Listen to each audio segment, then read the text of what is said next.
Well, good afternoon. Just a little bit early today. Didn't have my normal technology problems. We're going to cover chapters 11, 12, and 13 tonight. A good bit of information, and we'll try to get all of this done within the next 2 hours. So, chapter 11, organizational culture and change. So let's get right to this. I'll get this on screen sharing for you. Notice what Burke starts off with here, at least on this slide, that culture is a transformational change. That now, let's take a step back, and that is changing culture is going to be a transformational change. And look at the last bullet. That is the most difficult thing to change.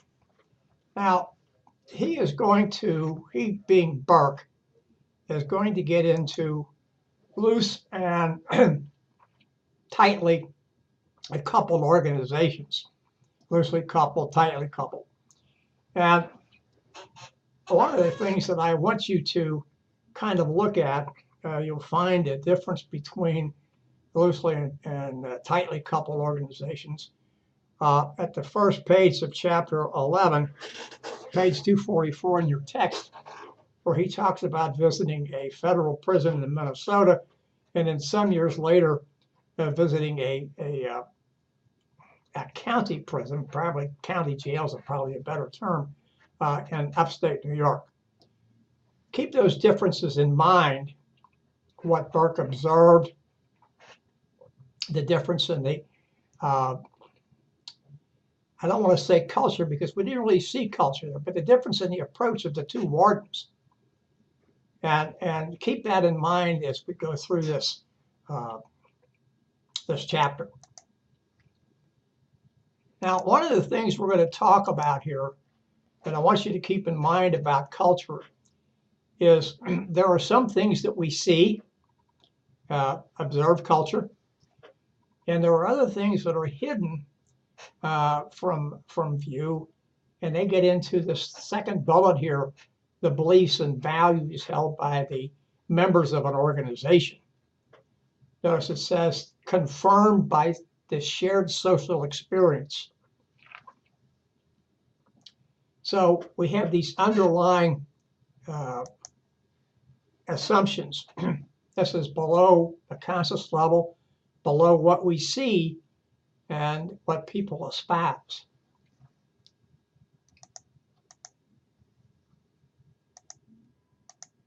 So here Burke talks about basic underlying assumptions are not typically confronted and are not debated, as he says. And because of that, it is not easy to change them. So what we're looking at here is a given. And if you can go back to some of your old high school math, trigonometry, if you took trigonometry, and I did many, many years ago, I assure you before most of you were around. I don't mean that to be smart aleck, but just to tell you my age. And we had things that were known as axioms in trigonometry, and they were givens. They were absolutes.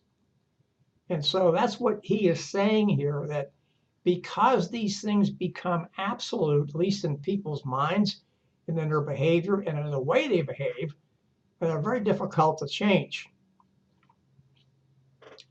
So notice what he's saying here, that the change agent, when he or she comes to this issue of changing culture, remember, we talked about this in some aspects in Lewin's model and some other models of changing behavior. That's the most difficult aspect of any change to do, because these beliefs and values, notice here he says a matter of interpretation. That's correct, but in an organization, they're deeply held. And I always like to use this is not actually a value so much as a way things were. Many years ago, IBM Salesforce in the 1950s and 1960s when at least I interacted with it. And I interacted with it as a customer, not as anything other than that. They were always identified: blue suits, white shirts, red ties. Now that probably led back to some belief that they had or some cultural impact that they had that had started when IBM was founded, something similar to that.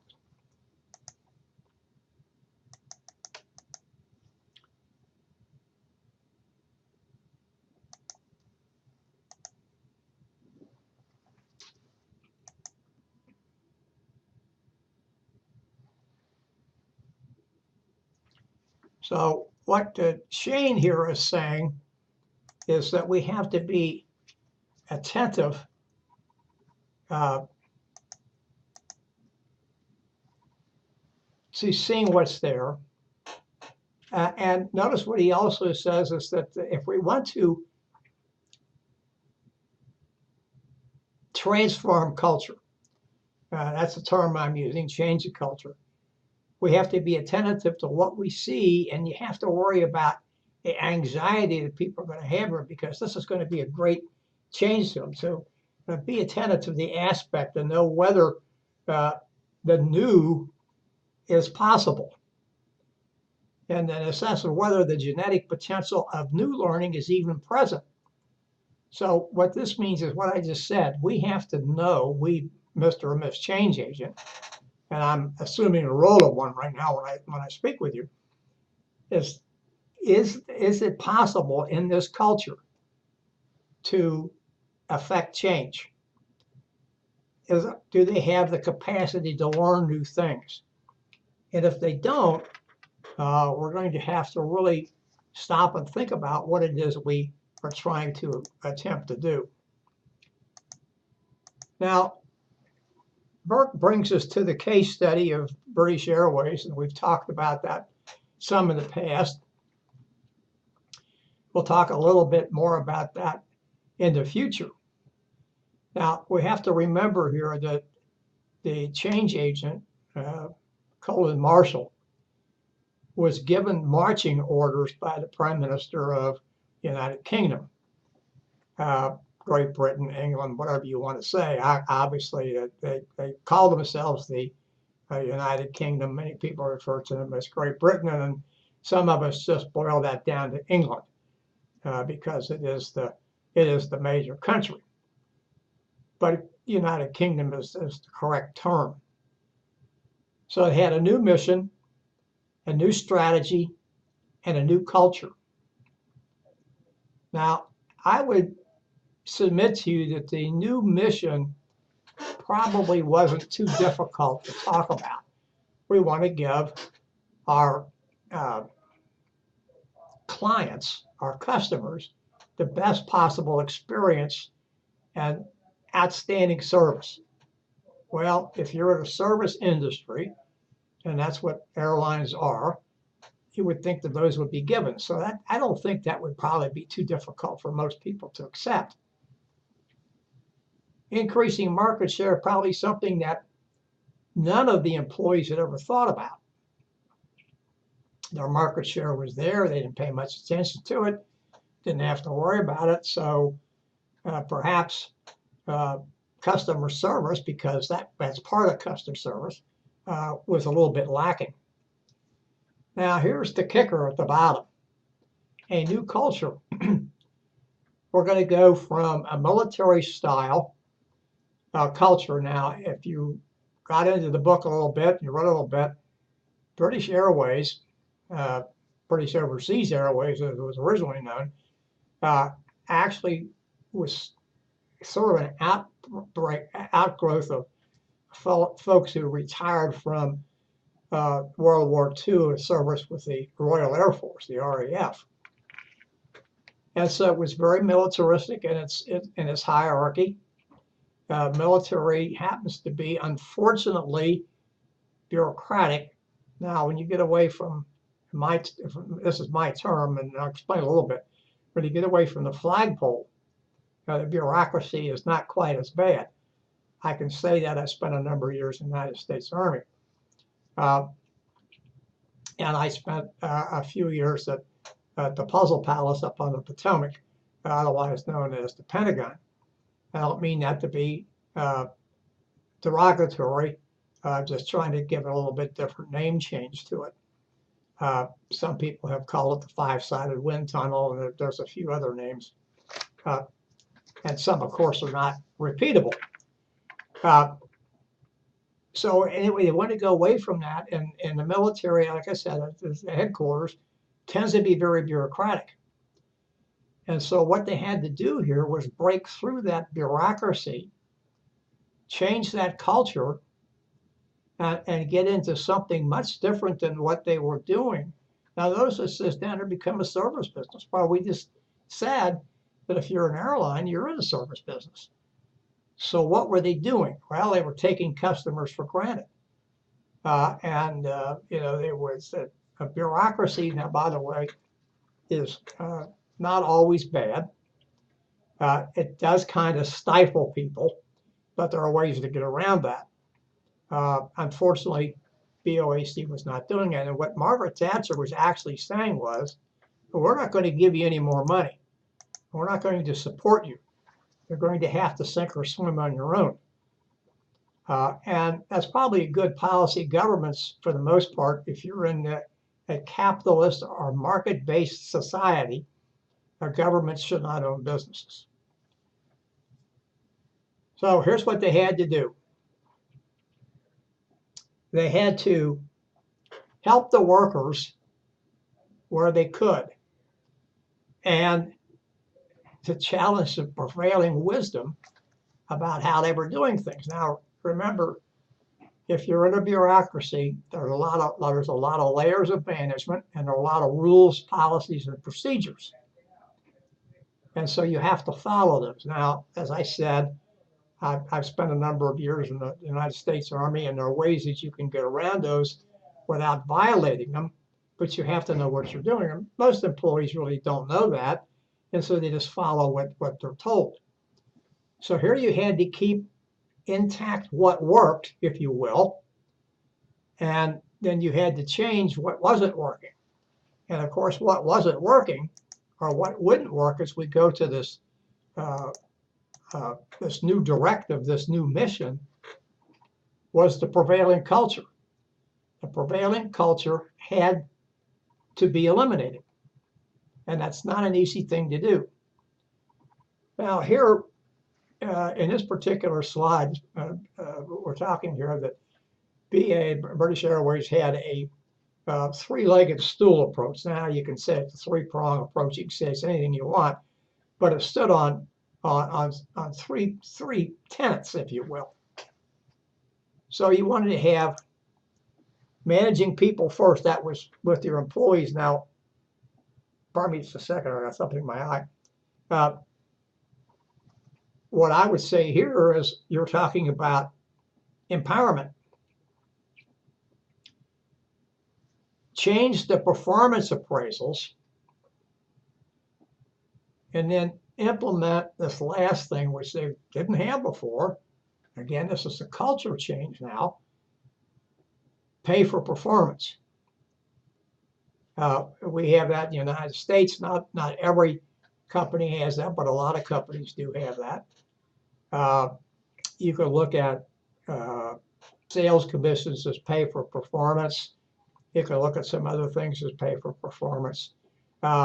Piece rate can be considered pay for performance, because the more you make, then the more you get paid.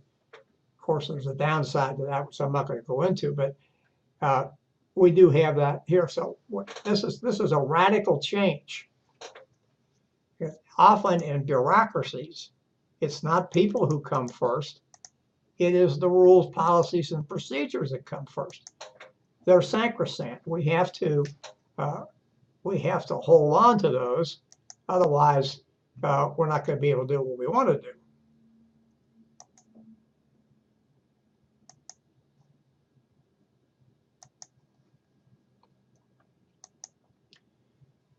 So what this particular slide is saying here is that all three tenets, all three legs of the stool had to remain intact. And using the metaphor of the stool here, if we separated one of the legs from the seat, the stool would collapse. It could not stand on its own. So the culture change was radical. It wasn't change this and we'll let you keep that. It wasn't change these two things and you can stay where you are. It was everything has to change.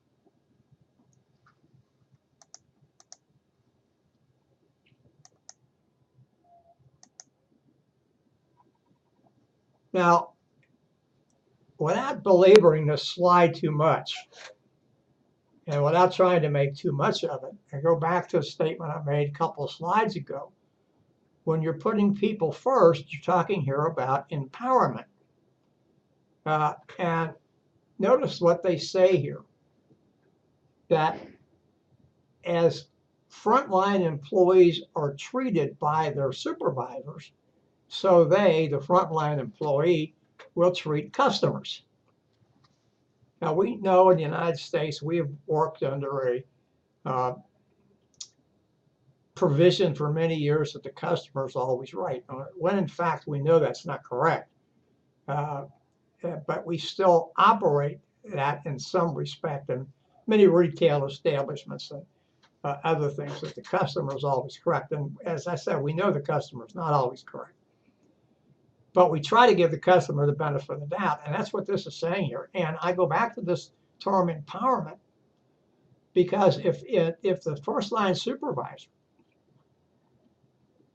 is treating that employee like he or she is worthy of respect, and of course all humans are, some more so than others, as we know,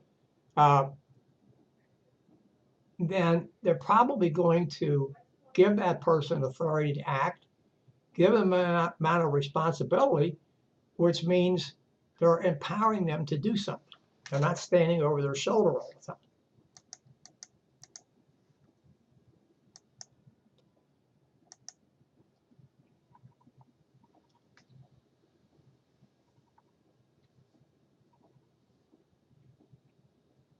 Notice this last thing. Managed in a participatory manner. In other words, you're bringing the employee into the decision-making process. Be respectful. We talked about that just before. And show trust in them. Now, this is very important because you don't want people working for you that you don't trust. But in the old bureaucratic manner, it didn't make much difference because we were paying more attention to rules, policies, and procedures than we were to individuals. So you want somebody that you can trust. You want somebody that you know is going to be able to carry out the things that are supposed to be carried out.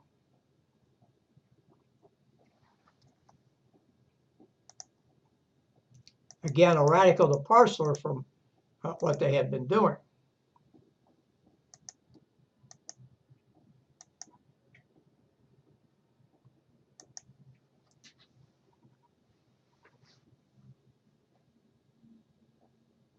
Now, notice there are other things here that they're changing that everyone would not have been involved in, but needed to be at least in the periphery of what was going on. Marketing, and of course, then they had to have somebody that knew a lot about financials and how to help the company become financially stable. Remember, that was what part of Margaret Thatcher's marching orders. You're going to be a private organization. You're going to sink or swim on your own. We're not going to give you any more money.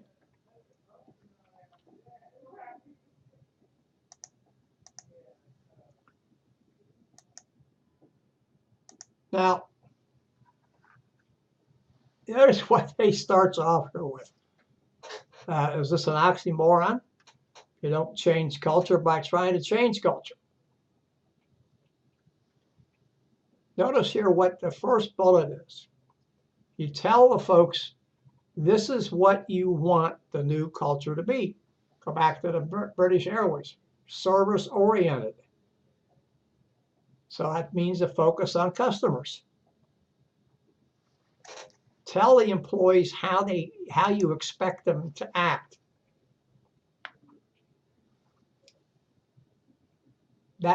Those behaviors, that says here in behaviors in managers' performance appraisal and measure their use. That has to be in everyone's, not just the managers. But the key to this is, if it's not in the managers and the managers aren't held to it, they won't reciprocate with the employees that they supervise. So it's not just the employee, the frontline person, the person that's dealing with the customer. It's everybody. And then reward people who emulate the behavior that is wanted.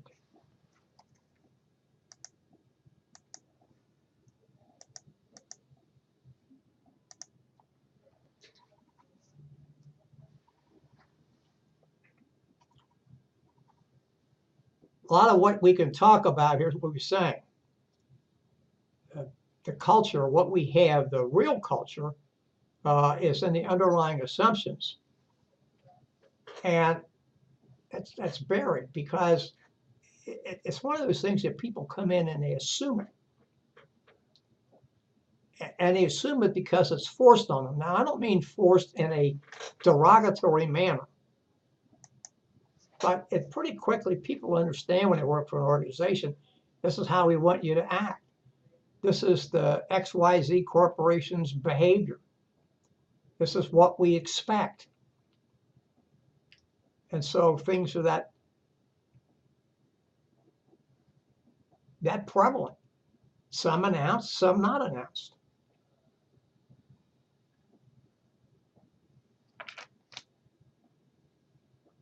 Down here at the bottom, Lewin. Observe closely members' reactions to attempt to change the way we do things. So go back to before. You have to say, this is what we want. This is what we expect. These are the behaviors that are going to support that. You're not coming down here trying to do it in eaches, if you will.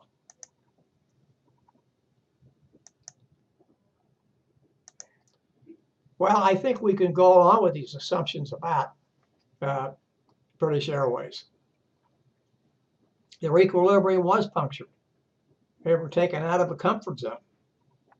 The change was revolutionary. And notice it's saying it came from its external environment. Now that's easy. That's kind of a funny way to say that because the British government was actually part of their environment. It was not external to them. But Margaret Thatcher made it. We're not going to be here anymore, and we're telling you what you're going to have to do. Now, one of the things here that I don't agree with is that the old culture had to become more responsive. And I don't think that happened. I think the old culture actually changed.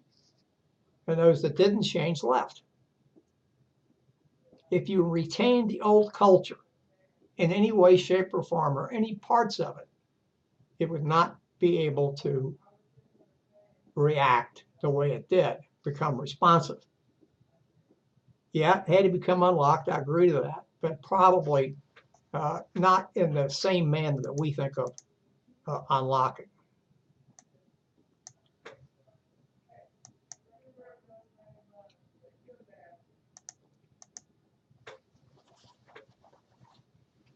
So yeah, it involved all of Shane's levels, artifacts, espoused beliefs and values and underlying assumptions, and involved deep structure change.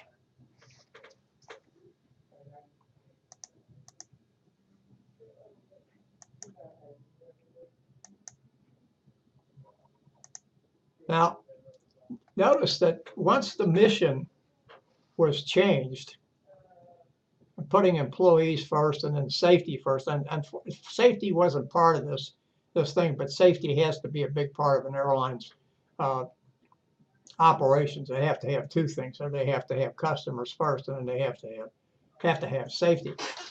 Some of us would challenge whether some American airlines actually do put customers first. Notice that what he's saying here next is that the required direction of the new culture is not always clear. Simply means we don't know.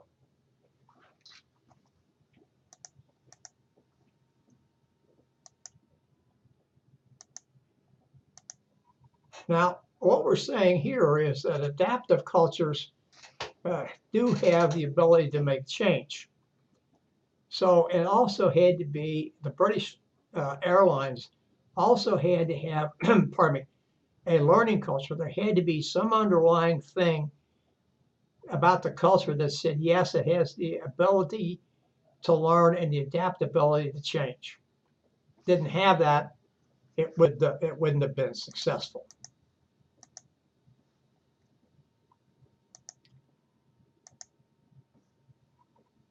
And I'm going to blow this up just a little bit here. These are characteristics of an adaptive culture based on the work of Cotter and Heskett, 1992. I'm not going to go over this entire laundry list for you because you'll be able to see this in your text. Get to the page for you and I'll tell you where we can find that. Just a second. We'll find out at the bottom of page 286. But I'm not going to talk about all of these things, but there are a couple of them I do want to emphasize. One is emphasis on trust. If you don't trust the people that you work with, or the people that work for you, or the people that you work for, things are going to come to a bad ending. Candor. You have to be open, and you have to have a feeling of being able to speak freely. Otherwise, there's going to be some issues. Spirit of enthusiasm. I look at that candor, by the way, go back to that just a second, of giving feedback. But people know what they've done and how well they've done it. The critical thing there about feedback, at least to me, is letting people know when they have not done something correct, but doing it in a manner that doesn't call them to attention of everybody else. Giving people the authority to act, telling them when the action they took was incorrect, telling them what the right action has to be, but standing behind the action that they took because you gave them that authority to act. Several other things here that have to be thought of as well, long-term focus and flexibility and things of that nature. Good list. I commend it to you. Please read it.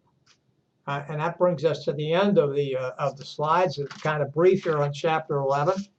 I want to take a 3-minute break, so it's 4:57 to 5 o'clock, and we'll come back and get into chapter 12.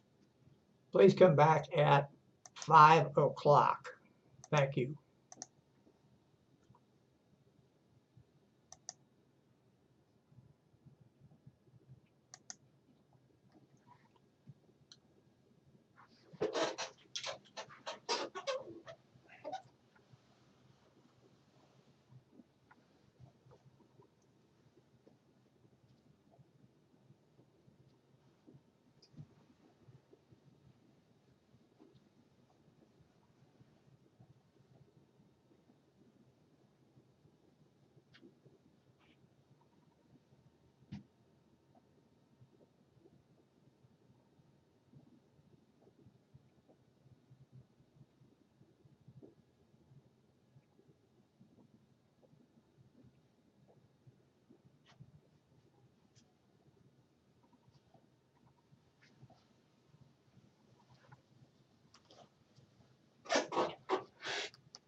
All right, it's 5 o'clock. We're back. Chapter 12, Understanding and Working with Loosely Coupled Systems. This chapter also has very few slides, and I would like to say at the beginning that when I started the last chapter, I talked about examples of loosely and tightly coupled organizations using the example of the two prisons.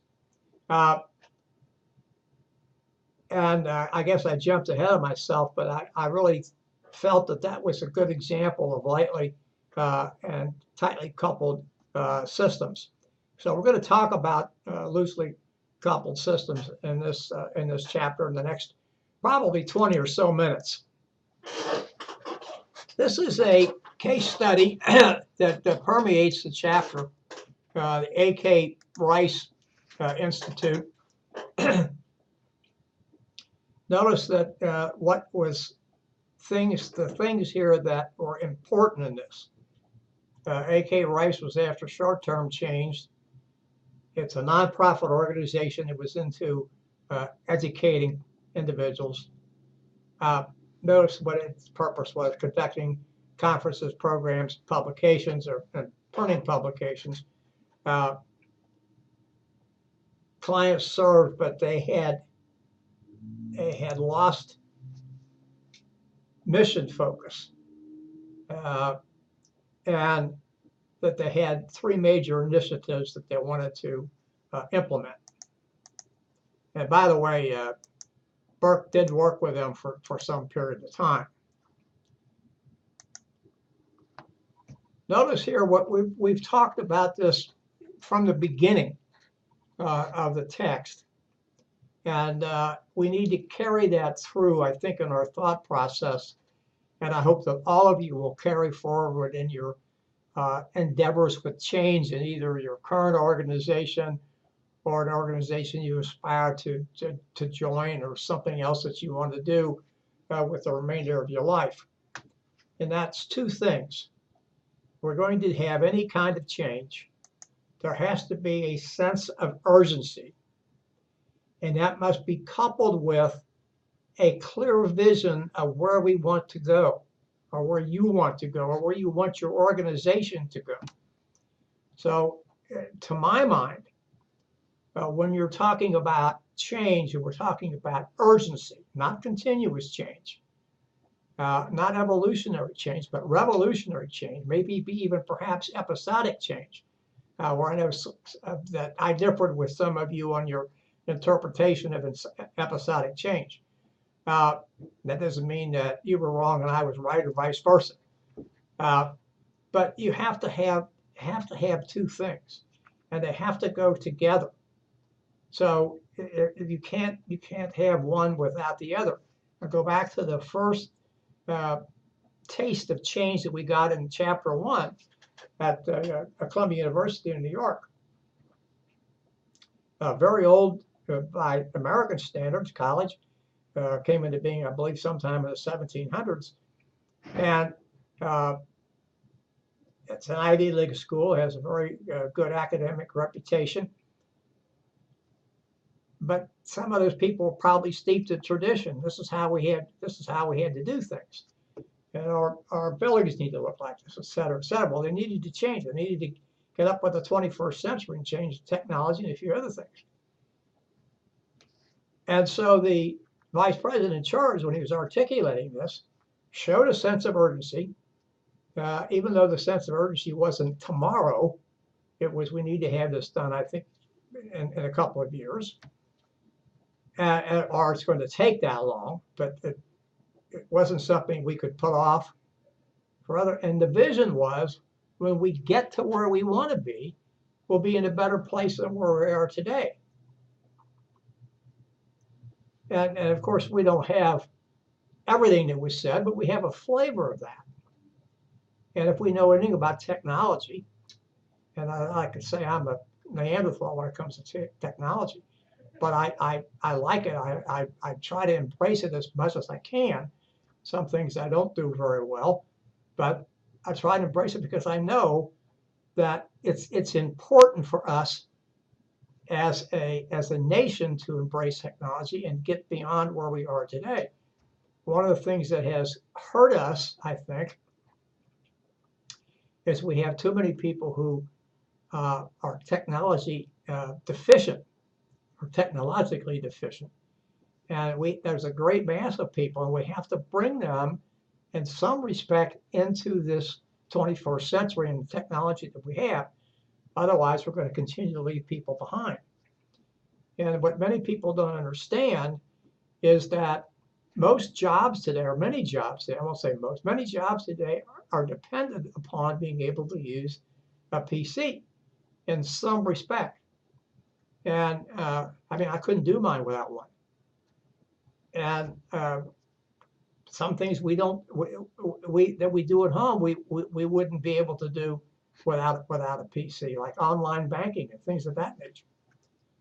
So we need to be able to get those folks in, and this is a change in the philosophy, change in the thought process.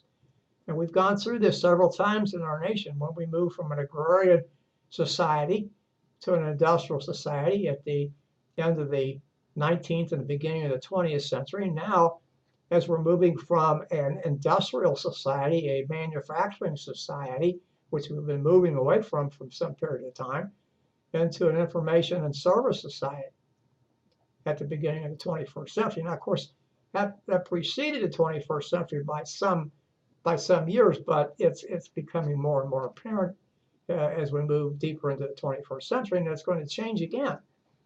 So we need to bring those people along, and that's what this sense of vision is. And there's also a sense of urgency, because if we allow a certain percent of our population to lag behind, that's causing the whole population not to be able to move forward. So that's a sense of urgency. We need to help people better themselves, and there has to be a vision. Once you can accomplish this, here's where you're going to be able to go. Excuse me from being off my soapbox, but I think that's necessary. So here's what, and by the way, you read this in the text to get the full flavor of it, because we're not going to give it here.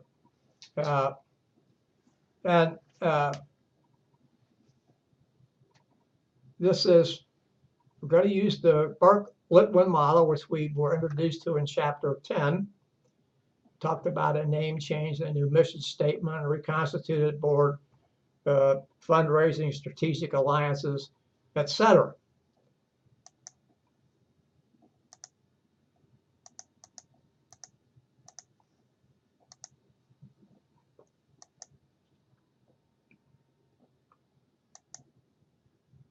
Now, these are the issues that were faced in the organization. And one of these, the major reason, at least to me, and Burke mentions this in the text, is this is a volunteer organization, and most volunteer organizations fall under the 80-20 rule. And that is 20% of the people do 80% of the work, and the other 80% contribute 20%, if in fact they actually contribute the 20%. So when you have a almost all volunteer organization, I say almost all, probably had some paid staff, you're really having a problem here, because you're dependent upon the volunteers to make things happen. And if they don't, you're going to have a problem. And the other problem you have down here is because of the 80-20 rule, you're going to have not only resistance, but you're going to have this deep ambivalence to any kind of change, because the volunteer is going to say, it does not affect me. Now, on the flip side of that, you're going to have 20% who are dedicated, and they're going to say, well, it does affect me. But many times it's very difficult for the 20% to move the 80% into action, or to galvanize them to see that the proposed change is necessary.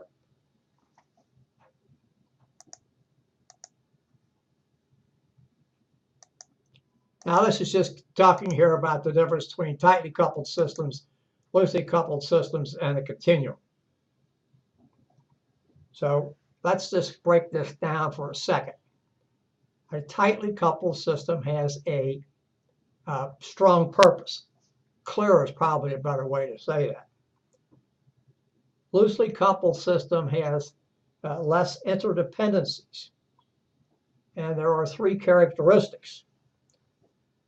Unclear means end connection. In other words, there's no way to connect what I'm doing with my desired end result. External environment is made up of niches. And so when you do that, you're going to get varied responses. And finally, the internal structure is not cohesive.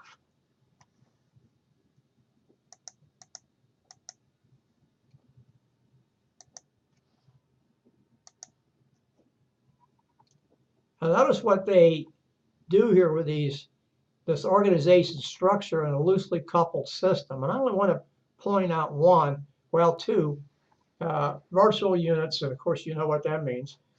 And notice this, the temporary fixes. Now, it says temporary systems to solve problems, but I'd say temporary fixes. And the reason I say that is because most likely there's something that springs up that affects a particular part of the organization. It may or may not affect the whole, but we're going to fix that. And we're not going to pay attention to the rest of it. We're going to fix what we know needs to be fixed, not paying attention to the whole. And you just can't do that. Well, I mean, I shouldn't say you can't do it. You can do it. What I should say is you shouldn't do it.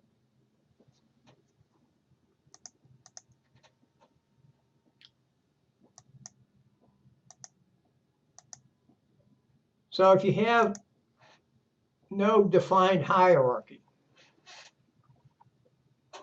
you have to have these things come in, or clarity of purpose, clarity of tasks, connectors, and gatekeepers. Here's an example here of a terrorist organization. It's a terrorist group, I'm going to say organization.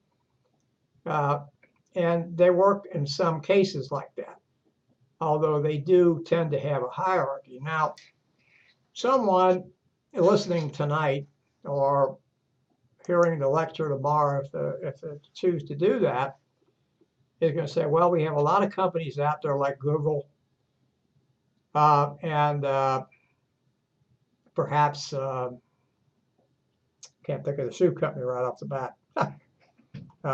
That's awful because I use them as a case study in another course. They say, well, they don't have hierarchy. Well, that's not true. They just don't have hierarchy as we think of hierarchy. They still have some hierarchy, but they do a lot of empowerment. And so that's what makes it. By the way, the company's thinking with Zappos. That's what makes the difference. They still have hierarchy. It's just not the type of hierarchy that we think of, which is a stovepipe from bottom to top or top to bottom.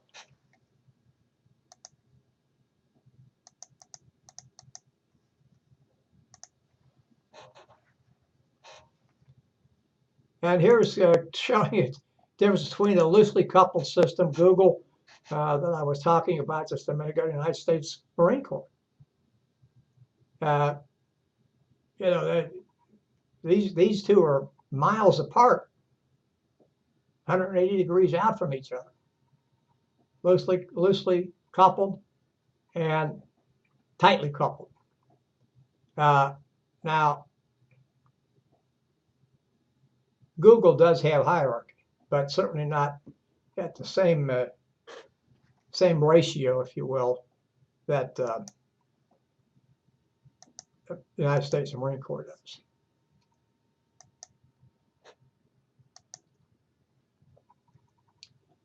So here we have some problems of tension between looseness and tightness, centralized and decentralized functions.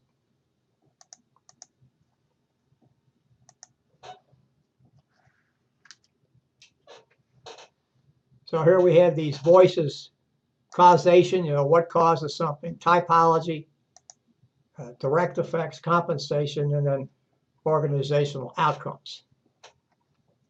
And finally, we have these other things we have to consider. By the way, I'd like to go back to the previous slide here, just for a second.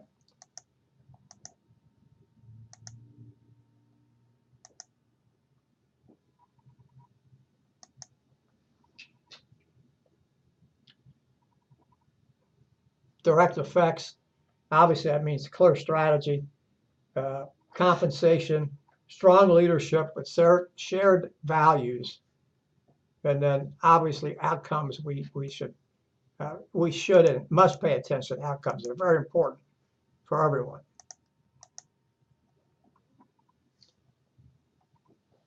And then finally, we have some other things here that tightening of systems that organizations can do, and they're changing from loosely coupled to going to more tightly knit organization. Buffering, there's isolation of problems.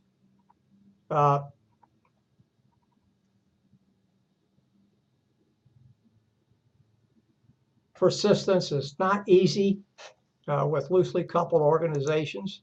That's fairly obvious. I didn't mean to get those out of sequence, but that's how I did my notes, and I apologize for that. Adaptability, usually in pretty good shape there with adaptability, and effectiveness can be a plus or it can be a minus.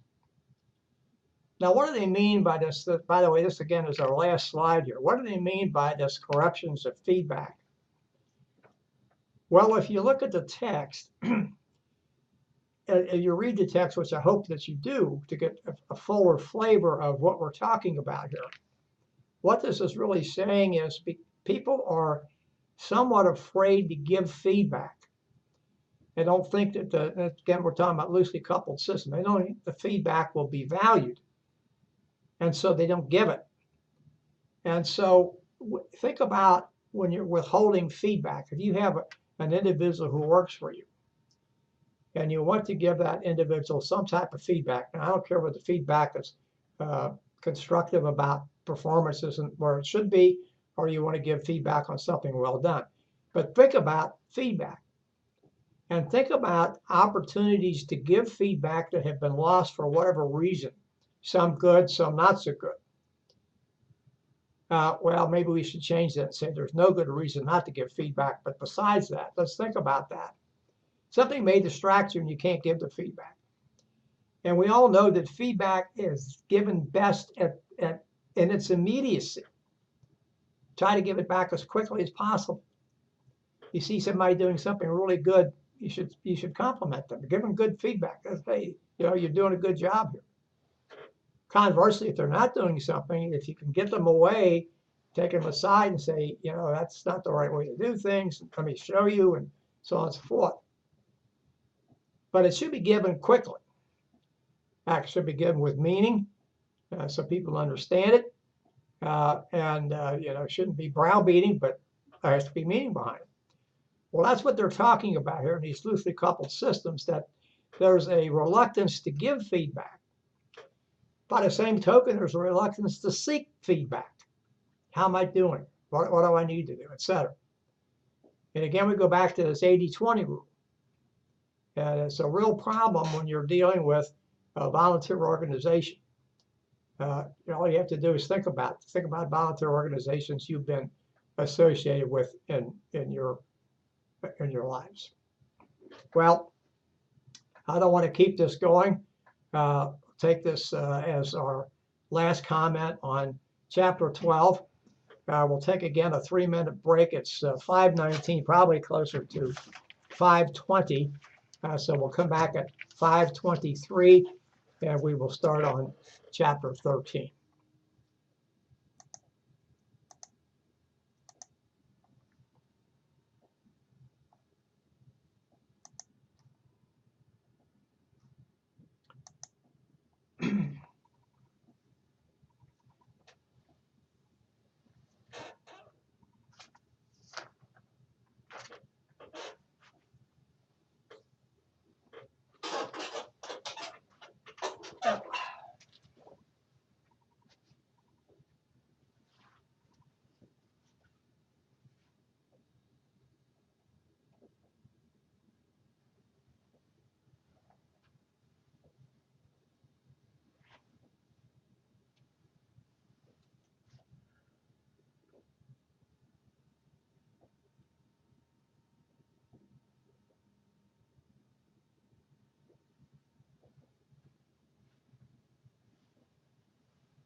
All right, 523, we're back. Chapter 13, Organizational Culture Change. Now, even though that is the title of the slide here for chapter 13, if you look at the text, we're going to speak about transformational leadership.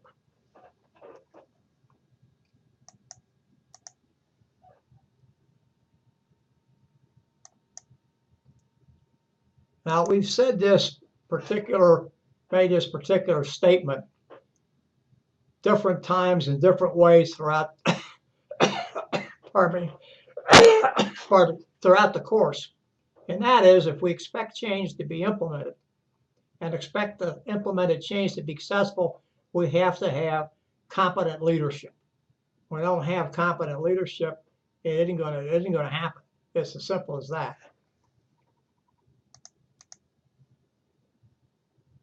Question is posed here.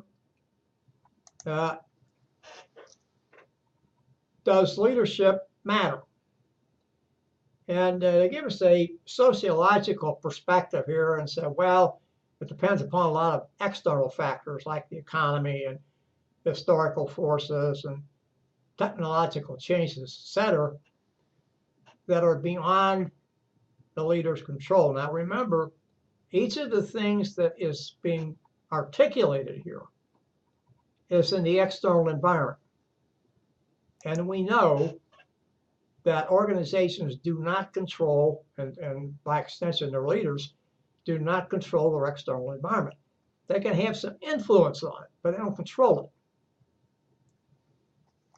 it. I'll give you an example. Today, we've had this big fight. The federal government and corporations wanting to do these inversions, where an American company will buy a foreign company and then transfer its headquarters there, effectively paying less tax. The federal government says that's a scam. By the way, that's my term. It's a ruse. You're not being a good corporate citizen, et cetera, et cetera, et cetera. And the corporations are saying back to the federal government, you guys don't understand business. And so we have this issue going back and forth, but that's what we're talking about. And I use that example because organizations do not influence the government. Pardon me, do not control the government. There's nothing to do about it, but they can't influence it. So you have no control over your outside environment, but you can influence it. Here are some other perspectives. And I'm not going to really talk a great deal about these, other than to say, we're talking about depending on something, function of environmental characteristics, depending on precedents, culture, et cetera, et cetera. Of course, that precedents and culture, et cetera, does come to something with which the organization and by extension its leadership can not only can influence, but can control. Excuse me, I went a step too far there. Didn't mean to do that.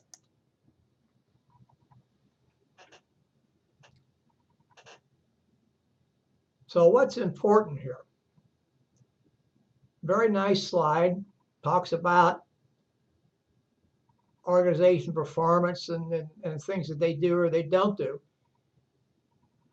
But notice leadership accounted for approximately 44% of the variance in profits and 47% in stock price. So that means that leadership did do something. Now, I want to tell you that this is something you really have to pay attention to, and you have to dig deeply into. And I'll give you a perfect example. There was a CEO, Al Dunlap, who was CEO of a number of companies, commonly referred to as Chainsaw Al, because he would come in and start lopping off things and cutting infrastructure and cutting overhead and things like that. And Wall Street loved him because he would do all these things and they would drive stock prices up. Well, Al did so much, and he drove up Scott Paper's stock for a while, and he did so much with Scott Paper that Scott Paper is no longer a company any longer. It was bought by Kimberly-Clark, the makers of Kleenex. He took his game to Sunbeam and started doing the same thing at Sunbeam, and Sunbeam's board of directors said, well, we don't do stuff that way, even though the stock price went up. They gave him marching orders that he could take a long walk on a short plank. So I want to tell you that you have to be careful when you look at this. Although good leadership, and I'll give you an example here in a minute, will affect stock price. There was a gentleman who was the CEO of Procter & Gamble. Now, I use Procter & Gamble because, as I've said before, it's a local company here in Cincinnati. It's also a Fortune 500 company. A gentleman by the name of Dirk Yeager, who was their CEO for roughly something less than 2 years. He wasn't very well liked. He had an abrasive manner, and he was gone quickly. And during the time that he was there, the stock price went down. As a matter of fact, a number of Procter & Gamble pensioners actually sued because they said it was poor leadership that caused the stock price to go down. Well, they didn't win their suit. But the point here is that whether or not Yeager was a good leader, in other words, whether he could have moved Procter & Gamble to a new level or not, is unknown.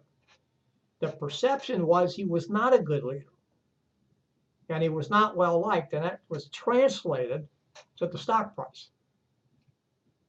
But what I'm saying is you have to be careful, because sometimes we'll see stock price go up for reasons that really don't have anything to do with performance.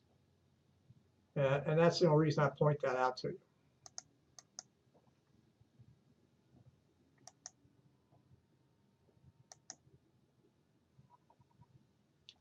Notice this particular slide, that while leadership does affect performance, it doesn't show an impact on organization change. And I don't know whether that is because organizations haven't been studied well enough to see if that changed. But I would submit to you, if an organization, if a leader comes in and dramatically changes the performance level of the organization, he or she's changed something. Now, that may be evolutionary change, it may be continuous change, it may not be radical or episodic or revolutionary. But I submit to you that he or she's changed something.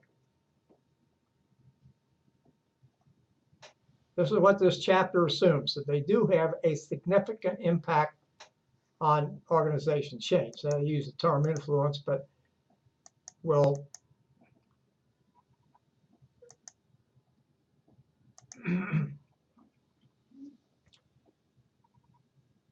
this is a definition of leadership, getting something to happen that would not have happened otherwise.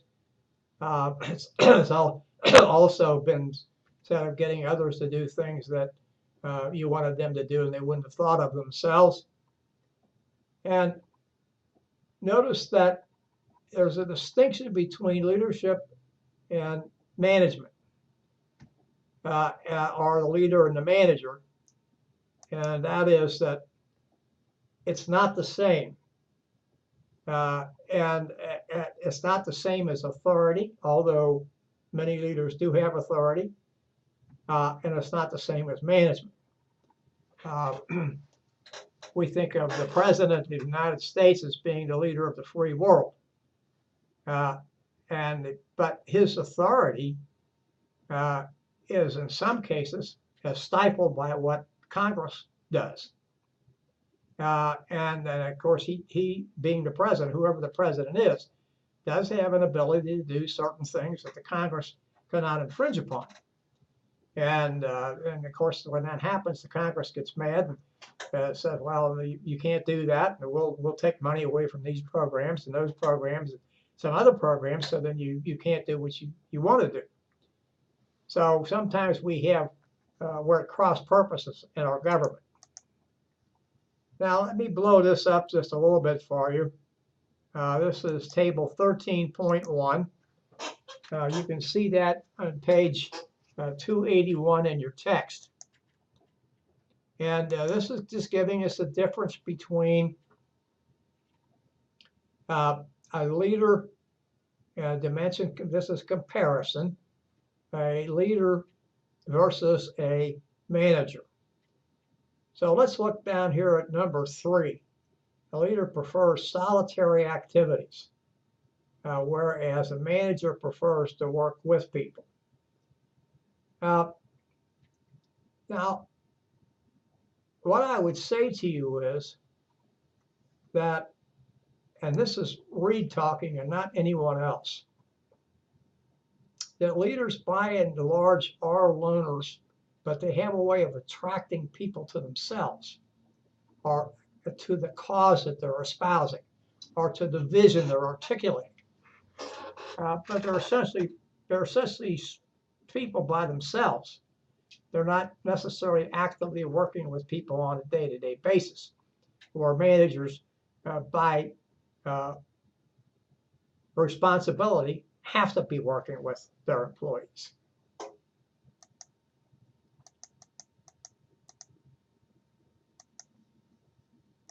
All right, figure 13.2. You'll find this one on page 282. Again, now here we're giving a comparison of transactional leaders and transformational leaders. So we're looking at transactional as being managers, transformational as being leaders. And we're not going to articulate each one of these, but I think we need to look at them. And this one I'm going to pick on is one that I just talked about a minute ago. And that is engenders and followers. And for the leader, intense feelings, love, sometimes hate, desire. Whereas for the manager, feelings not intense, but they do have good relations, good working relations.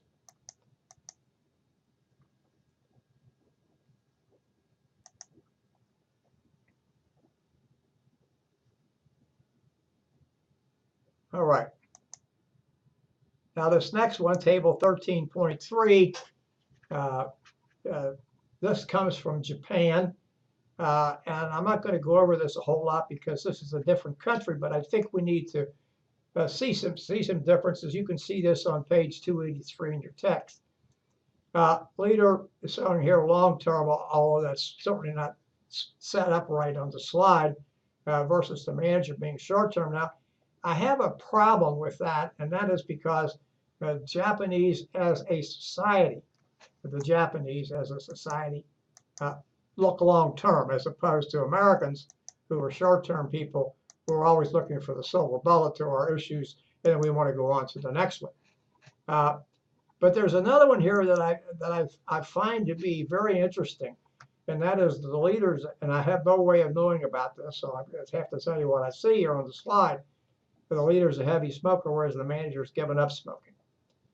The leader tends to be in a rush, where the manager tends to be calm. So I think we see some of these things. And let's look at the last one. Manager tends to be the leader tends to be passionate. I think we see that leaders in the United States, where the manager tends to be a cool, hands-off type person.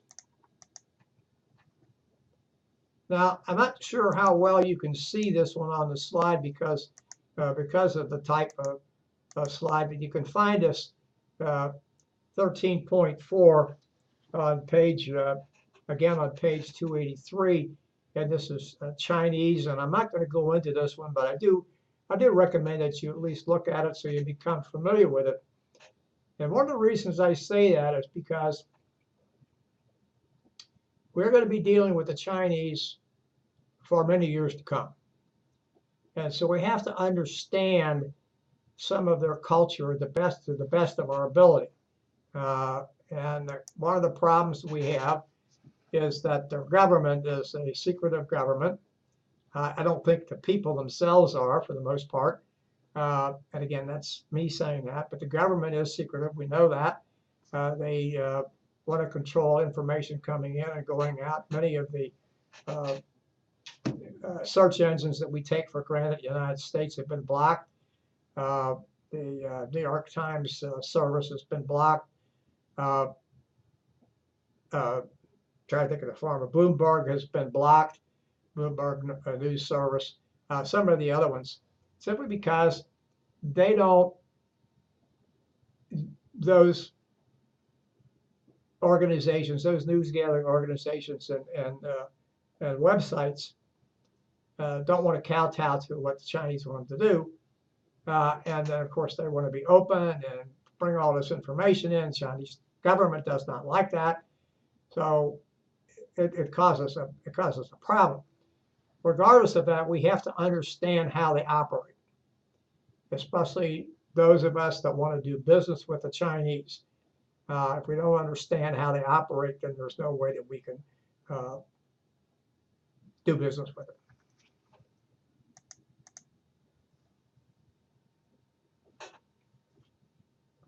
This is figure 13.5. I've lost some of the top part of my slide here from trying to scroll down. I apologize. This is from the United Kingdom. You can find this on page 285. Gives the difference here between leaders and managers. Leader motivates, manager instructs. I think we can say a lot of that is probably true with the United States as well. Rewards success of the team. Manager claims credit.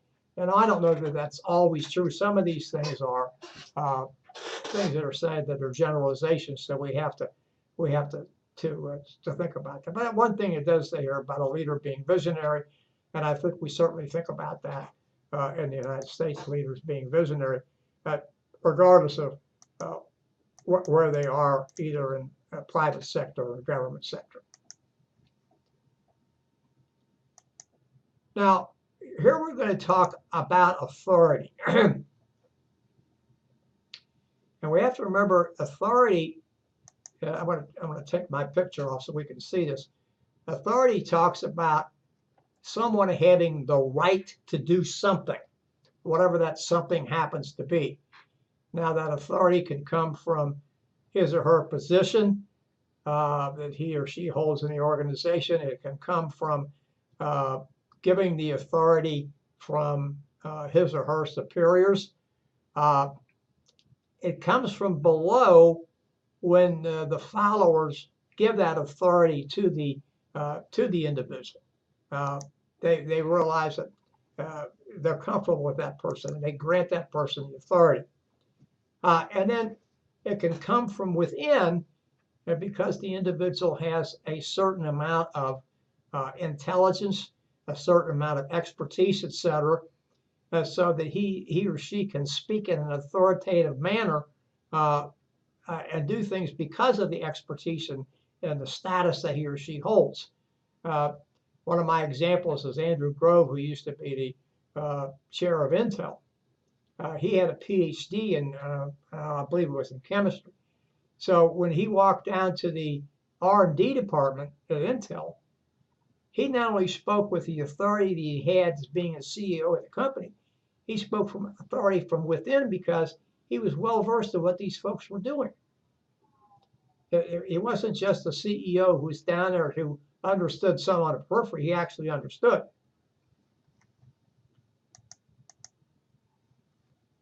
So this just gives us a summary of what we've talked about. Leadership comes many ways above. Of course, when we talk about government, it comes from election. That's the will of the people. It can come from below. It can come from within. We have an aspect of followership. We have transformational and transactional leadership. And then, of course, leaders always, as far as I'm concerned, exert influence.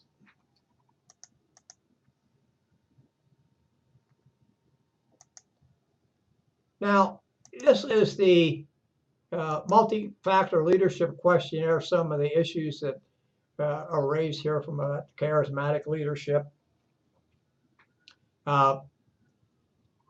People who are role modeled, respected, willing to take risks, high standards of ethical and moral conduct.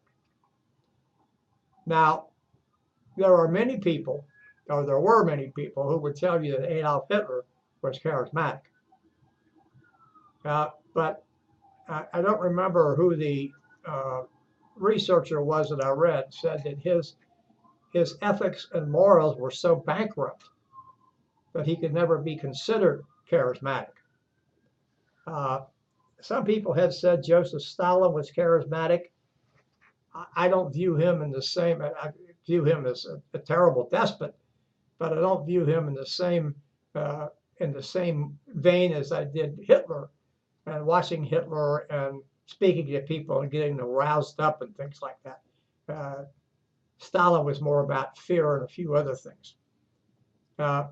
So you have to be careful about what you say or who you say is charismatic, because all charismatic people don't lead you to the end that you want to go with.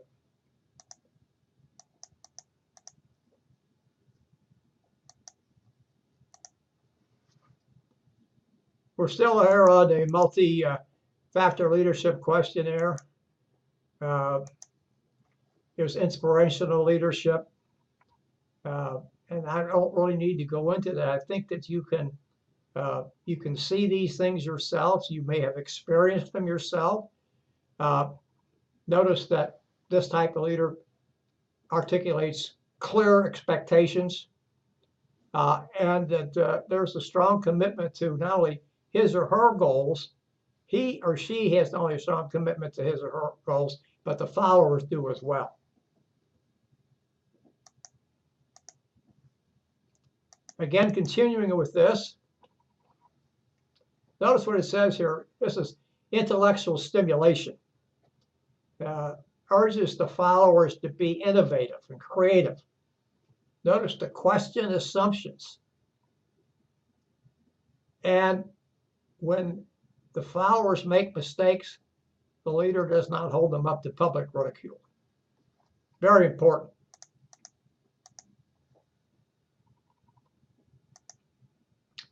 Again, here we get some more things in here. Close attention to the needs for achievement. Serves as both a mentor and a coach. I remember those two are entirely different. The mentor and coach are not the same. A mentor can be a coach. Coach can be a mentor, but those two characteristics, or two tactics, maybe better way of saying that, are different. They're not to be brought up in the same breath, if you will. Practices management by walking around, MBWA. Great way to find out things. Talking to people. People who are actually doing the task, getting input from them. No micromanaging.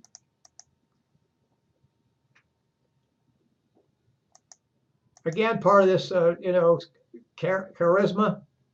You have to be, again, we have to be careful about that. And making sure we see the charisma the way we want to see it. Well, not so much the way we want to see it, but the way it needs to be, seen. Notice what Burke is saying here. Charismatic leadership is helpful, but it's not required for organization change.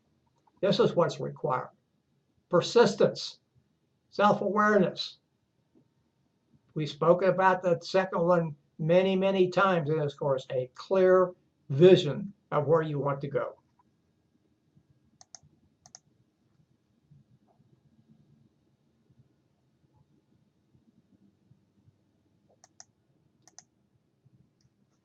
Notice here is what it says. It's especially in the early phases of change, executive leadership is essential to ultimate success. Have a couple things here. Boundary management. In other words, don't go where you're not supposed to go. And then coordination across the entire organization.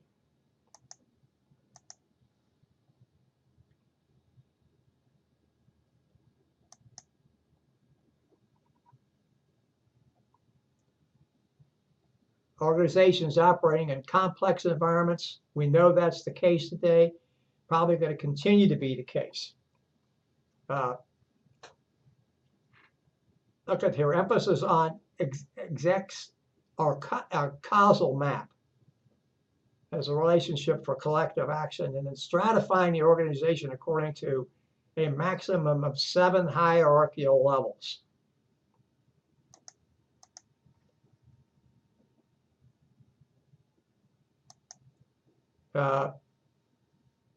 Jacobson, Jackson, and Jackson Clement say that the emphasis on a causal map is rationale for collective action. Strong alignment with open systems theory and requisite leader characteristics, technical, interpersonal, and conceptual. And if you've taken, and I know you have, any management courses with us, you will see, or any management courses elsewhere, you will see these 3 characteristics always mentioned.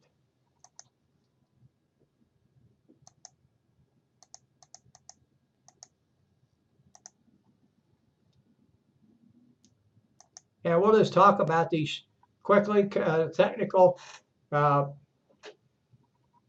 they are very important at the lower levels of the organization. When I say lower levels of the organization, that doesn't mean to say I'm implying that they're not important. They are. It's just that as we look at the hierarchy of things, you have to be very technically competent if you're a first-line supervisor.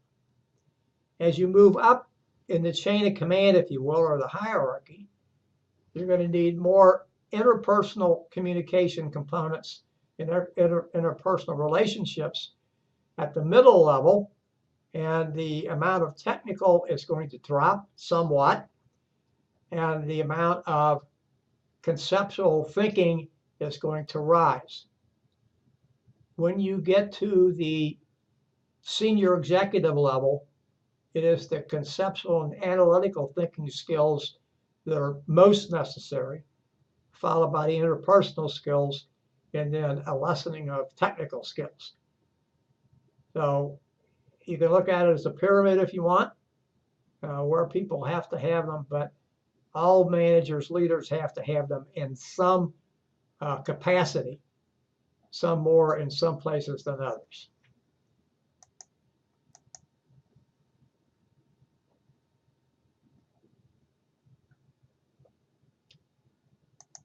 Now, this slide just talks about emotional intelligence. This has become very popular today to speak about, and it simply says that the leader must be able to operate in a variety of situations.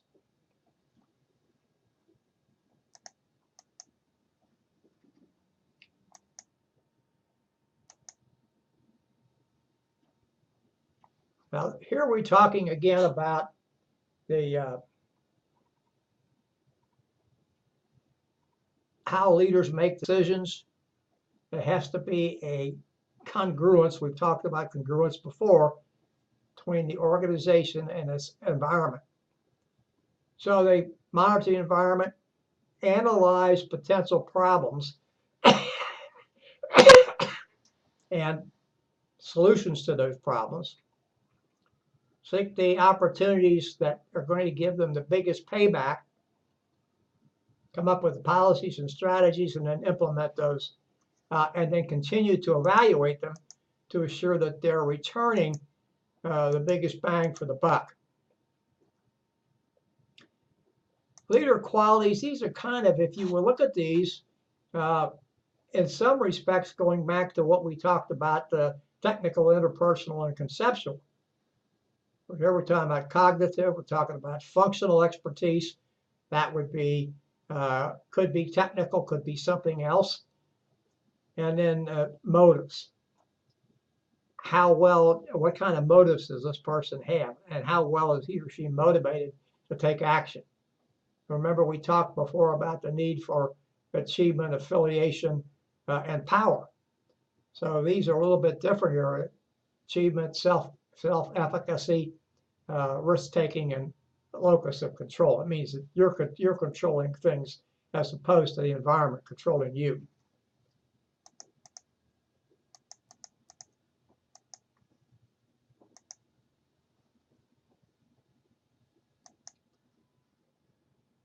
Again, here we're talking about vision.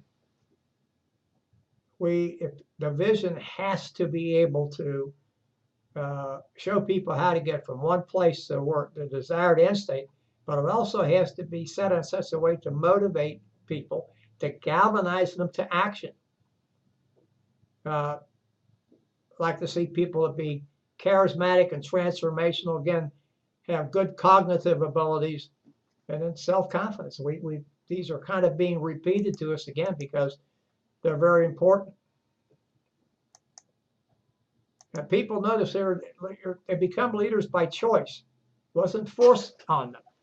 Now, that doesn't mean to say that somebody's not selected to be a CEO or elected to be a CEO. That happens.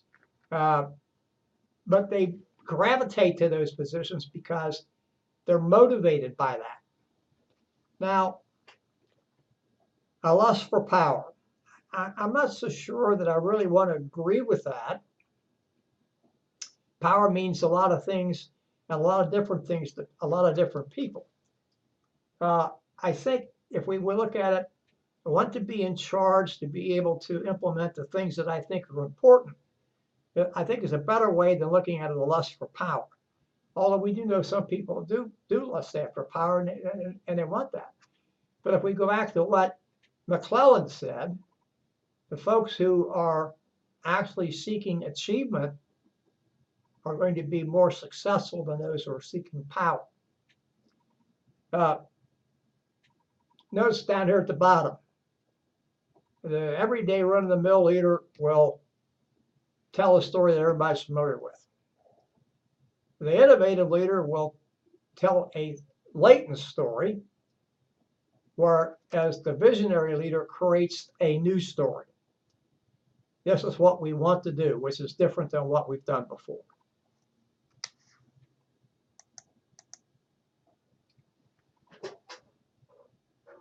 This is Howard Gardner's Leading Minds and McKee Master Storyteller.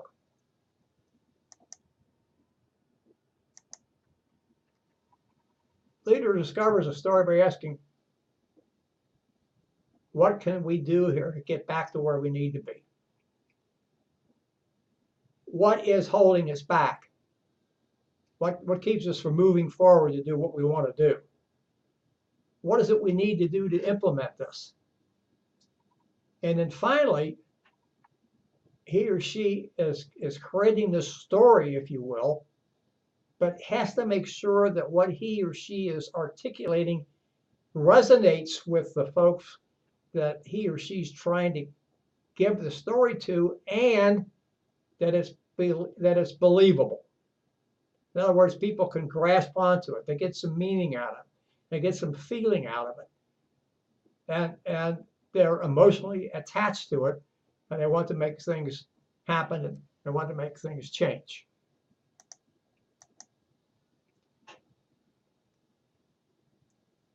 And finally, with Gardner's Engaging Minds, 7 factors to permeate change.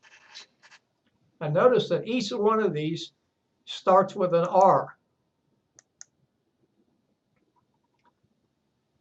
And some of them, of course, are positives. Resistances are not. But notice what he starts off with here, reason. Now, reason can be reason as logic, or it could be a reason we're going to do this thing, or we're appealing to reason. Notice that it's important to have both resources. People have to have the resources to be able to do what you want them to do, and there have to be rewards.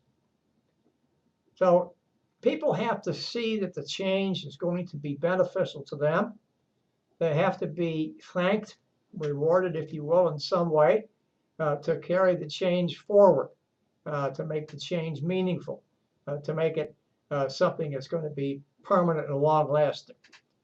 Now, we've had some conversation here one of our students or a couple of our students talks about in the Lewin model that the refreezing is difficult because companies today have to do a lot of changing. And I think that's true. Companies do a lot of continuous change. But what Lewin is really saying, and even though he said it pretty close to 70 years ago, you still want some change to be permanent. Now, what the level of permanence is, or the length of permanence is, I think is up for debate. We can say how long it's going to be, or whether it's good, bad, or indifferent. But if you put a change in, let's say a technological change, you would certainly want that to last for a while. You wouldn't want to change that tomorrow. So I think we need to look at that refreezing aspect. And by the way, I'm not trying to say that anybody is wrong for bringing up their concept. I just want to give you another way to look at this. And I understand that. I understand where that comment is coming from. If we're looking at continuous change, then how can we ever refreeze? And that's a valid comment. It's a valid thought. It's a valid question. But I think when we're thinking about type of change that we feel is necessary to make, let's go back to Columbia University, necessary to make that change. We want that change to last for a while. We don't want to be changing that again. And sometimes, remember, when we change, that's all we get is change. We don't get anything that's permanent, long-lasting, good, or even bad. We just get change. So I think we can look at that refreezing in the context of what we live today, or how we live today, or organizations live today. And that is when the change is implemented, and it's supposed to be revolutionary or episodic, we want some permanence there. The length of permanence is difficult to ascertain, but we don't want that changing overnight. Well, we've come to 6 o'clock.